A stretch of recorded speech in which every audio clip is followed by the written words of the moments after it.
వాడిని ఎదిరించి వాడిని తొక్కి నువ్వు దేవునికి టైం ఇవ్వాలి. పెద్ద ఫైటింగ్ అది. నీ శరీరం ఒప్పుకోదు. కాసేపు దేవునితో కూర్చుందామంటే సినిమా పెట్టుకొని కూర్చో,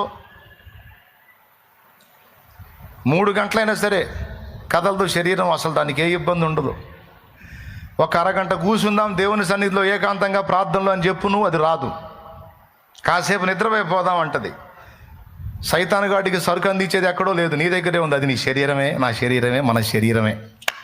బ్రదర్, ఎంతమంది ఒప్పుకుంటారు? లోక సంబంధమైన చెత్తతో గడుపు, నీకేం ఇబ్బంది ఉండదు. కాసేపు 1 గంట సేపు ఏకాంతంగా పోదాం రమ్మని పిల్లు. ఈ శరీరము, శరీర సంబంధులైన మనుషులు ఎంత అడ్డుపడతారో. నేను చెబుతున్నా, బాప్తీసం పొందబోయే వాళ్ళకి చెప్తున్నా, పొందిన వాళ్ళకి కూడా చెప్తున్నా, సాధ్యమైనంత వరకు దేవునికి అందుబాటులోకి పోకుండా నిన్ను చెడగొట్టే వాళ్ళే నీ చుట్టూ ఉంటారు, కానీ నిన్ను ముందుకు నెట్టే వాళ్ళు ఉండరు. ఏ కాడికి నిన్ను వెనక్కి లాగేసరికే ఉంటుంది. నిప్పుల మీద నీళ్లు జల్లినట్టు నిన్ను ఆత్మీయంగా చల్లార్చేసరికే ఉంటుంది, బలహీనపరిచేసరికే ఉంటుంది, కానీ భక్తికి రేపేసరికి ఉండదు. మరేం చేయాలి?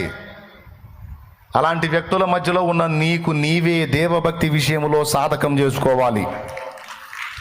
పరిశుద్ధాత్మ నీతో మాట్లాడుతుంటాడు. నిన్ను నీవే రేపుకోవాలి, నీకు నువ్వే బుద్ధి చెప్పుకోవాలి, నిన్ను నువ్వే హెచ్చరించుకోవాలి, నిన్ను నువ్వే పరిశీలించి చూసుకోవాలి. నీ ఆత్మీయ జీవితాన్ని నువ్వే అబ్జర్వ్ చేసుకుంటా. అరే, నేను కొంచెం దిగజారిపోతున్నానని నీకు గ్రహింపగలిగితే వెంటనే తిరిగి దేవునితో సంబంధాన్ని ఏర్పరచుకొని అందుబాటులోకి వెళ్ళిపోవాలి. కాబట్టి దేవునికి సమయం ఇవ్వటం అనేది చాలా ప్రాముఖ్యం. దేవుడు మనతో వ్యవహరించటం అనేది కూడా మనం తెలుసుకొని ఉండాలి. దేవుడు అసలు ఎలా మనతో ఫ్రెండ్షిప్ చేస్తాడంటే,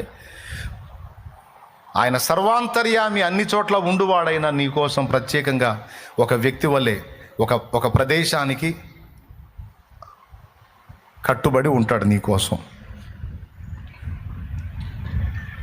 ఇప్పుడు నేను ఏకాంత ప్రార్థనకు తోటలోకి వెళ్తాను అనుకో, ఆడు కూర్చుంటాడు వచ్చి. సర్వాంతర్యామే అయినా నా కోసం తోటకు పరిమితమై కూర్చుంటాడు. నేను ఏ చెట్టు కింద పోయి కూర్చుంటాను, ఆ చెట్టు కింద కూర్చొని చూస్తూ ఉంటాడు. వీడు వస్తాడు కదా, ఈరోజు రాలేదేందని.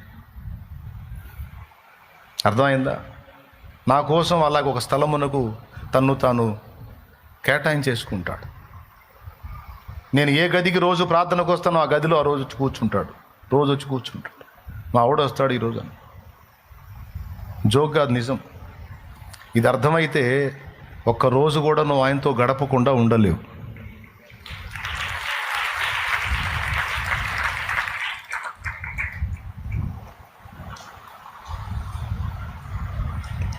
సర్వాంతర్యామి అన్నమాట నిజమే, కానీ మన కోసం ఒక స్థలమునకు కట్టుబడి ఉంటాడు.